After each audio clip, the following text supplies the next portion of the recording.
Shalom Chavarim. We're in Parsha Ki Seitzei, and we're in Perek Kaf Aleph Yud Aleph, Devarim Chapter 21, verse 10, and it says, Ki Seitzei lemilchama al oyevecha unsano Hashem alehecha beyadecha vashivas veshavisa shivo. When you will go out to war against your enemies, and Hashem your God will deliver him into your hand, and you will capture its people as captives, and you Verahisa Bashivya Eshesh Yafa Toar. It says, and you will see among its captivity a woman who is a beautiful form. This is a Yefes Toar, a woman of beautiful form, and you will desire her and you will take her for a wife. And the Torah goes on with what would happen in this situation, and a few verses later we come to verse 18, and it says, if a man will have a wayward son, a rebellious son, yiyeh ish ben sorer umare, a rebellious son who doesn't listen to his father or his mother, they discipline him, but he does not listen to them, and he's accused of being he's a glutton and a guzzler. And all the men, the parents take him to the Beis Din, and he's stoned and pelted. And this is all a result of basically this union between a soldier and a captive woman, Yefes Toar. And Rashi explains that all these verses are connected with each other, they're juxtaposed, meaning that they're all related to each other. And the result of this union, even though it's in the Torah, it is actually mutar, it's permitted. It doesn't mean the situation is really good. We got to remember that this is when a soldier is out to war. This is in everyday circumstances. The war, a person is filled with the Yetzer Hara. They're raging. They're killing. They're all about survival. So there's not too much holiness around. And Rashi says that this soldier goes to do this is actually cooling off the Yetzer Hara, meaning that once his desire is gone, now he can sit about and think about what he's done, and the woman remains alone for 30 days to mourn over her mother and father. And if they decide the soldier and the woman to be together, to get married, the result really is the Torah talks about a rebellious son after this, because this is the situation that most likely will come from a union like this, because it was built off of desire, the Yetzer Hara, and no actual holiness involved. And so we have this situation of the rebellious child, the sorer umare, and it goes on in the end of the chapter, if a man who will have committed a sin, in verse 22, his judgment is death, and he shall be put to death. You shall hang him on a wooden beam, and his body shall not remain for the night on the wooden beam. Rather, you shall surely bury him on that day, for a hanging person is an insult of God. And so the Torah, Rashi says that all these verses are actually in context. They're all connected to each other. And so what is going on here? Well, where is Rashi getting his thoughts from? Where is he gleaning from? And he's actually gleaning from the Gemara. And in Masechet Sanhedrin Daf Kuf Zayin Amud Aleph, it says, we read about a story that's connected with this parsha, and it's actually mind-blowing. When I studied this, there was a lot of thoughts going on in my head, and it says in Sanhedrin 107, it says, Amar Rabbi Yehuda, Amar Rav, Bikash David la'avod Avodah Zarah. It says, Rabbi Yehuda said in the name of Rav, when Avshalom rebelled, David sought to engage in idolatry. David sought to engage in idolatry. And right away, I have a light bulb going off in my head. I was just amazed by just that statement alone. But why? Why was David pursuing or looking that he was going to be involved in idolatry? David wanted to behave in a manner that would lead the people to believe that he was committing idolatry. Why? Because David was being heavily pursued by Avshalom, his son, a rebellious child, a sorer more, Umare, and he wanted to kill him, and David was afraid he might get killed. So David said, let me go do something that will appear as if I'm doing Avodah Zarah. And along comes Cushai, and he says, a king like you, what are you doing? A king like you involved in idolatry? It says here, Cushai said to David, if you commit this act, the people will say, how can a king as great as you engage in idolatry? You will thus have also committed a great desecration of God's name, Chilul Hashem. So what? Cushai would say, why would you be doing this? And David replies, if I do not do this, people will say that it is unjust that a king, as pious as I should be, killed by his own son. Thus, God's name will be desecrated publicly. It is preferable that a king such as I should engage in idolatry and desecrate Chilul Hashem, the name of Hashem, as an individual, so that the name of heaven should not be desecrated publicly. See, David wasn't interested in his own reputation. He wasn't doing this for people to think how great he is. He's actually doing this so that he would rather be humiliated and looked wrong for the desecration of Hashem's name rather than the whole entire community desecrate Hashem's name. This is what David was worried about. He would say, people would say, what did I do to deserve that my son came after to kill me? And in the footnotes it says, if I am killed by Avshalom without having committed any obvious sin, God's name will be desecrated publicly by mass questioning of his judgment. On the other hand, if I forestall this by committing the obvious sin of idolatry, it is only I who will desecrate God's name with my deed. And so this is pretty amazing here. And so a lot of thoughts came into my head as I was studying this.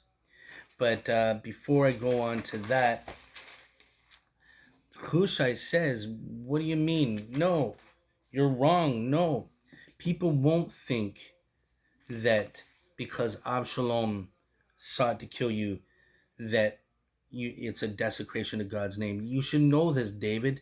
Why? Because David actually married. It says, it goes on, Cushai answered Amar. He said to David, why did you marry a beautiful captive, a Yefes Toar? David replied, the Torah permits marrying a beautiful captive. So Cushai is saying, no, people won't accuse you of anything. You actually married a Yefes Toar, and the Torah actually says in Ki Seitzei, this is permitted, it's mutar, and really, Ki Seitzei is really about you and Avshalom. It says, Amarle, Cushai said to David, true, but did you not expound the juxtaposition of a scriptural passage in connection with the beautiful captive? For the passage juxtaposed to the passage permitting one to marry the beautiful captive, it says, if a man will have a wayward and rebellious son. And so we see that Cushai is telling David, listen, this is the result of you having a Yefes Toar. And Avshalom's mother, Ma'akah, was the daughter of the gentile king Talamai of Geshur. And you can read about that in 2 Samuel chapter 3, verse 3. And David captured her in battle and married her in accordance with the aforementioned rules. So here, David is actually doing what the Torah permitted. And so, Cushai says, no, it's not a desecration of Hashem's name. The people will understand the Torah says this is permitted. This is the result of taking a Yefes Toar. So why do we learn about the Yefes Toar? And actually, the sages say in Masechet Sanhedrin 71a, it says, there's an opinion in the Baraisa there never ben sorer umare lohaya velo atid leyot ve lama niktav. And it says, Kema'an, who there's a reflection in the Bariza. There never was a Ben Sorer Umare, nor will there ever be one in the future. And so the sages say, why was this law written out in the Torah? And it says, God says, expound on this passage and you will receive reward. Learn about it and you will receive reward. So the sages say there's actually never been an incident where a son, a rebellious child, was actually stoned and killed to death.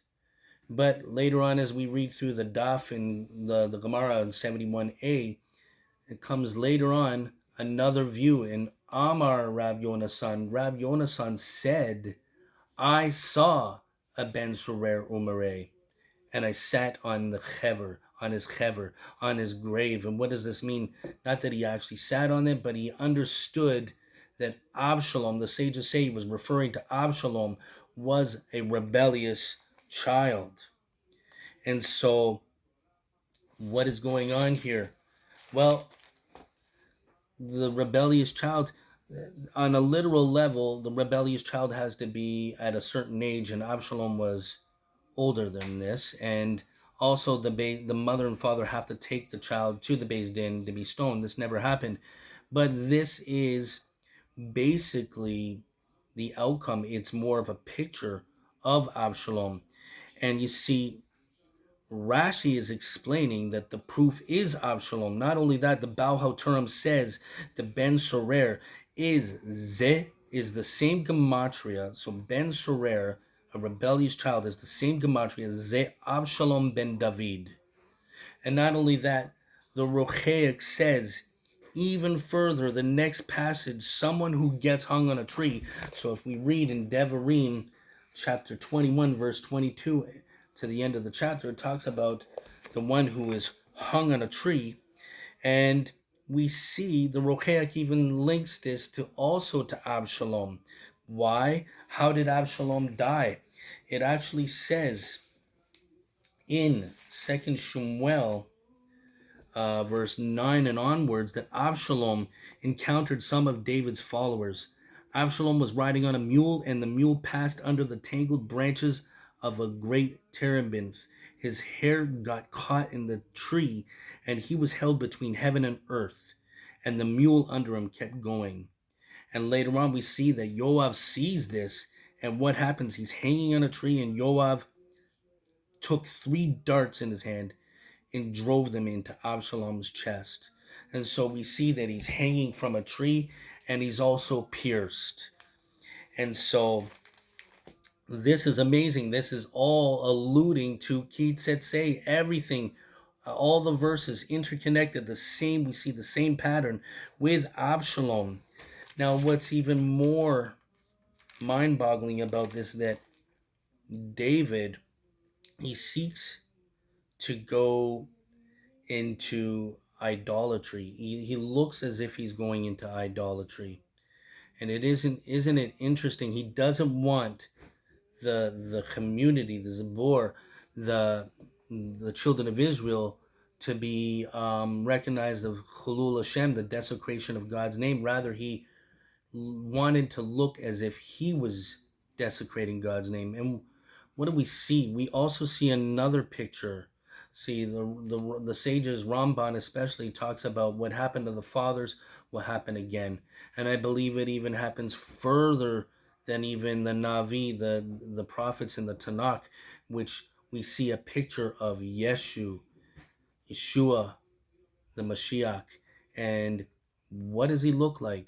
What does he look like? The people accused him in the Brit Hadashah they accused him of saying that he was saying that he was God, when they really didn't understand what Yeshua was really explaining, or some of their hearts were hard. But Yeshua himself was hung on a tree. And what's interesting is the whole Gentile world latched on to Yeshua. It's as if Yeshua was seeking idolatry. It's as if he appeared to be abandoning the Torah. And it looks like he's doing idolatry. So this is I believe, a picture that so the children of Israel would not be looking as if they were doing Chilul Hashem. You know what it says in Seitzei? It says about the person hanging on a tree in verse 22 and verse 23, his body shall not remain for the night on the wooden beam. Rather, you shall surely bury him on that day, for a hanging person is an insult of God. Well, Rashi says something amazing here. He says, for a hanging person is an insult of God. It is a degradation of the king. For a man is made into holiness and in likeness of his image, and Israel are his sons. This can be compared to two twin brothers who resembled each other. One became a king, while the other became ensnared in banditry and was hung. And whoever would see him hanging, Omer would say, Hamelech Talui, the king is hanging. And so this is what we see when Yeshua was on the tree. The king is hanging. The agent is like the one who sent him.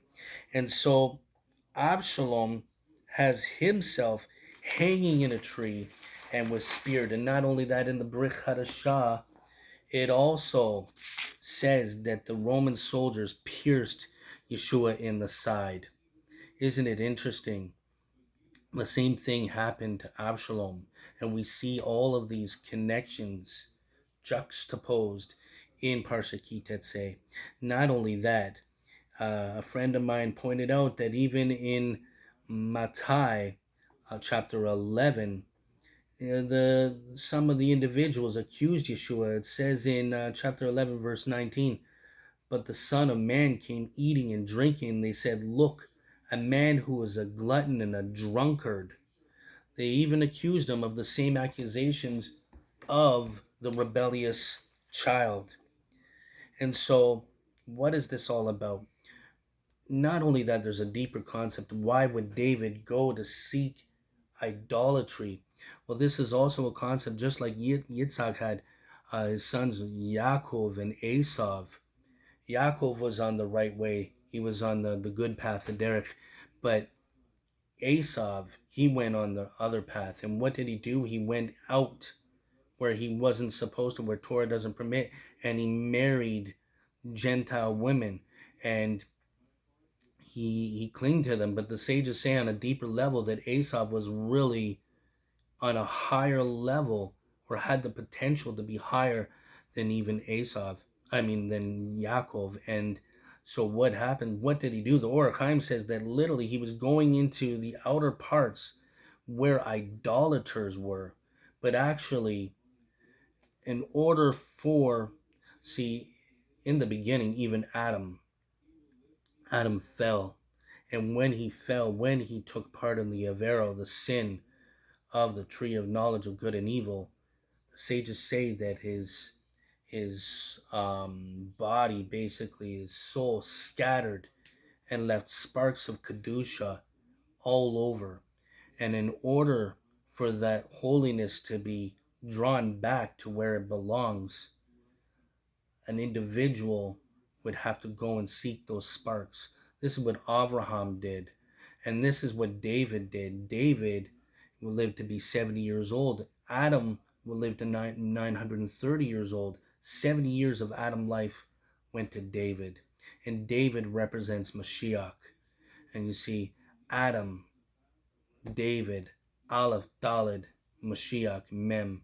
Adam stands as an acronym for Adam, David, Mashiach. They're all connected, and Mashiach has to rectify all of these sparks going back to Adam. And this is what David did. He went and gathered some of those holy sparks. You see, when Israel was in Egypt, the only reason why Egypt was so powerful is because there was light in Egypt. The children of Israel, this is where the Sitra Achra, the Klippa, actually lives and survives and thrives off of holiness. But once Israel left Egypt, then Egypt fell apart. They no longer could stand. They were destroyed. And it's because of the holiness gathered, whatever remaining sparks were there. So in Tractate Pesachim, I believe it says, why did Yosef go down to Egypt? Why did Hashem have Yosef go down to Egypt? And it was really to gather those sparks of holiness and draw them out to the God of Israel. And this is why even Israel is scattered among the nations, because there's light hidden in the nations that need to come back to the truth. And you see, what does it mean Yeshua was seeking idolatry? This is Christianity. This is Christianity who is like Esau. They're rebellious, and they may not even know it, but they're living in ways of idolatry. The rebellious. Why? Because they say that Yeshua no longer he abolished the Torah. This is what they say, even though Yeshua himself said, I did not come to abolish the Torah. But Christianity says, yes, he did. And so they are a rebellious child. Not only that, Esau, even though he went off the derech, he is still actually a Jew. This is what the Ramban Nachmanides says. If he just comes back, he will be into the fold. His brother Yaakov is a Jew, and so is Esau. But if they go off the derech, Ramban says a Jew that goes off the derech is basically like a goy. But Esau can do teshuvah and come back, and this is Christianity. And there is some that are still waking up and coming out of Christianity. These are the holy sparks that are coming back to the truth, the God of Israel, who never lied, never. When he said, I do not add or subtract, it doesn't mean until Jesus gets here and then you can destroy the law. That's a lie. God says, do not add or subtract. He says, my Shabbat is forever. That means forever. It doesn't mean until Jesus comes. And guess what? When he dies and rises again, pork you can eat, all of these things. This is what Christians need to realize. They need to wake up and realize the Torah is the truth, and everything derived from the Brit Kadashah can go back to the Torah. And so this is the story of David and Avshalom. There's much more to this, but I just wanted to share these little references from the Gemara. There's so much more, but I think this may paint a pretty good picture. So this is what Yeshua did. He looked like idolatrous. Even when he was on the cross, he said, Father, forgive them, for they know not what they do. He downgraded their sin to unintentional. Just like when the unintentional death in the Torah, where a person has an axe, and let's say the axe hits the person in the head and kills him. Now the Torah says the brother can avenge his brother's death. And in order for that person who did this unintentional act, he can flee to one of the cities of refuge. And it says he stays there and the avenger won't touch him. And when the Cohen dies, he's released, and he can no longer, the avenger can no longer avenge the death. And so he's free. And so even Yeshua on the stake, he said, Father, forgive them, for they know not what they do. And when Yeshua died, it's as if they all were free. And so Yeshua himself rather take on Chilul Hashem than have the community. And so, and many Christians will sit there and blast the rabbis or the Pharisees and accuse all the Pharisees of being evil. They killed the Messiah, or the rabbis don't believe in Jesus, so why should I listen to them? Even Yeshua had more compassion on his brothers because Yeshua was one of them. And that's what Christians also need to realize. And so on that note, this is Parsha Ki Seitzei, which is really alluding to David and Avshalom. And I even believe even Yeshua, who looked like a rebellious child. But really, he's kosher.